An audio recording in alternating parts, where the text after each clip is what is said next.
Bonsoir. Bonsoir. Il y a quelques heures, le prince George, le membre le plus jeune et par conséquent le moins embarrassant de la famille royale anglaise, a été baptisé. Un baptême, on le sait, ça signifie un homme plus âgé, habillé d'une robe longue et qui asperge un homme plus jeune avec ce qu'il décrit comme une eau bénite. Et les Anglais étant ce qu'ils sont, on peut gager que ce n'est pas la dernière fois que George sera baptisé. Mais étant un anglophile convaincu et sans doute le français le plus célèbre en Angleterre, je voudrais en profiter pour offrir quelques conseils au petit prince. Tout d'abord, ta maman, c'est Kate Middleton, George. C'est une femme splendide. À ta place, je collerai ma petite bouche à ces tétons royaux et j'y resterai scotché jusqu'à ce que les gardes de la reine m'en décollent de force. Ensuite, si une étrange créature avec une grosse tête et des dents très en avant approche de ton berceau en faisant des sons étranges du genre...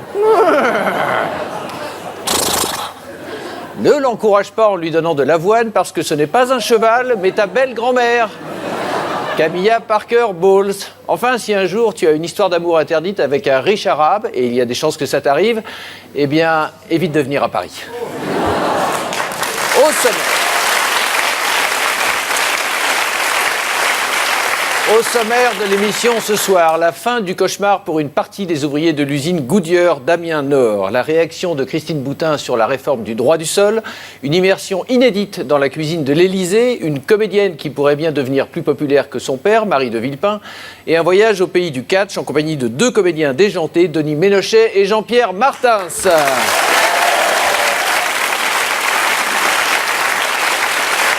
Hélène et Jean-Michel, bonsoir. Bonsoir Antoine. Face à vous, Christine Boutin, bonsoir. Bonsoir. Vous êtes ancienne ministre, ancienne présidente du Parti démocrate chrétien, et à vos côtés un homme qui a l'habitude de mener des combats, Michael Wannen. Bonsoir. Bonsoir. Vous êtes le leader CGT de l'usine Goodyear d'Amiens Nord et aujourd'hui le groupe américain Titan a confirmé les déclarations du ministre du redressement productif Arnaud Montebourg selon lesquelles Titan serait prêt à reprendre pendant 4 ans 333 employés sur votre site. C'est bien ça ? Oui. Donc vous l'avez rencontré ce matin ? Tout à fait, ce matin à 9h jusqu'à peu près 10h30. D'accord, qu'est-ce que vous êtes raconté ? On a surtout échangé longuement sur ce projet de reprise qui n'est pas une nouveauté pour nous. La situation du site d'Amiens Nord est une situation assez complexe dans laquelle on se bat depuis 6 ans contre la fermeture de l'entreprise. On a fait le choix de se battre pour l'emploi puisqu'on est dans une situation qui est déjà très sinistrée. Et le fait que le groupe Titan revienne à la charge, c'est pour nous pas une nouveauté. On savait pertinemment que ce business qui est le business agricole en Europe, qui représente des milliards de chiffres d'affaires, l'intéressait au plus haut point. Aujourd'hui, c'est pas juste un tout petit peu surréaliste que ce soit le ministre qui fasse un peu l'entremetteur entre vous, la CGT, et un éventuel futur patron. Pourquoi vous n'arrivez pas à vous parler ? Écoutez, pour parler, il faut être deux. Et puis la CGT Goodyear n'a pas en sa possession les moyens nécessaires de convaincre qui que ce soit. On n'est pas... on est un syndicat. En gros, quand même, ce que M. Taylor... Vous parler à vous, quoi. Ah mais on s'est déjà parlé avec le patron M. Taylor. Et c'était un peu houleux, c'est prévu. C'était un peu houleux. Bien sûr, c'est houleux parce que comme vous avez en face de vous une personne qui vous traite de feignant, alors qu'il ne connaît même pas la problématique du travail en France et de notre usine, c'est un peu difficile de discuter. Alors effectivement, je pense qu'il y a aussi la problématique de ne pas connaître le droit du travail français et la politique des organisations syndicales françaises. C'est vrai que c'est assez difficile de se comprendre avec quelqu'un qui arrive avec un préjugé et une idée bien conçue de ce que c'est que le travail en France. Ce qu'on ne comprend pas, c'est que Titan, il y a 6 mois, formulé vous vous battez dans des conditions difficiles. Un an et demi, pas 6 mois. En février, Titan... Non, en février. En février. En juin 2012, monsieur. Au moment où il écrit sa lettre, là, à ce moment-là, juste avant qu'il l'écrive, il y a une offre sur la table de reprise partielle de l'usine avec 550 emplois. 537. Vous la refusez. Non, d'abord... Vous la refusez et vous en acceptez une aujourd'hui avec 333. D'abord, on n'a rien accepté. Vous avez fait une erreur de refuser. D'abord, aujourd'hui, on n'a rien accepté aujourd'hui et on n'a rien refusé hier.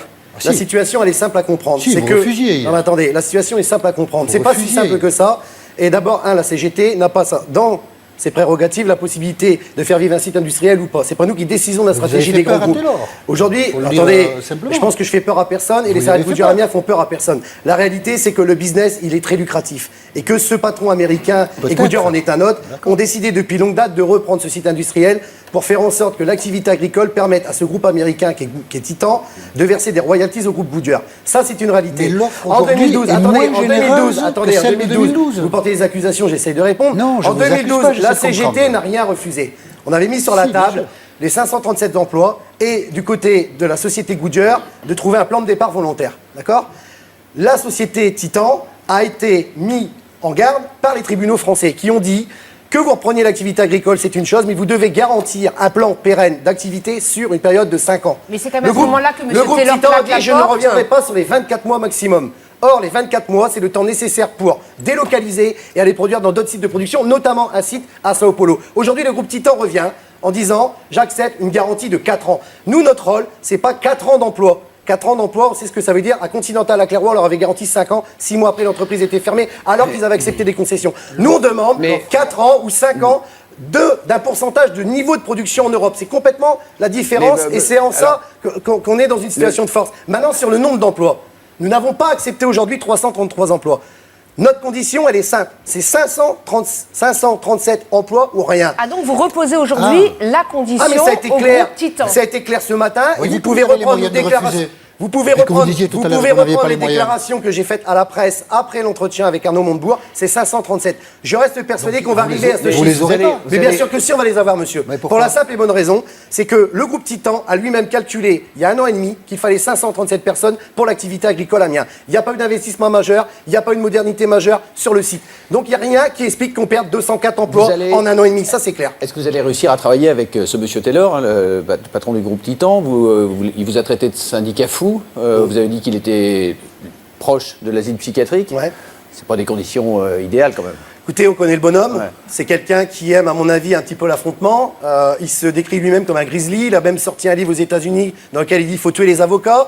Dans la lettre qu'il avait fait Arnaud Montebourg en particulier, mais en France, il constatait et il disait que Sarkozy était un dangereux extrémiste de gauche, quand même. Donc, effectivement, quand on relit tout ça, ça peut poser un certain nombre de questions. États-Unis, Ouais. Mais Ça effectivement, va pas être simple, on aujourd'hui, va la bosser avec lui, situation... quand même. Attendez, la situation, elle est simple. Les dés sont posés.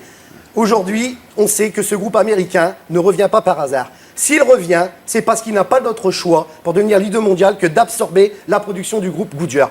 La seule usine en Europe qui produit les pneumatiques dont Titan a besoin s'appelle des pneus radio et l'usine d'Amiens. Voilà. Et donc nous, ce qu'on exige avec la justice française, et c'est pas la CGT qui a décidé, c'est la justice, c'est qu'il nous faut des garanties pérennes d'avenir et d'emploi.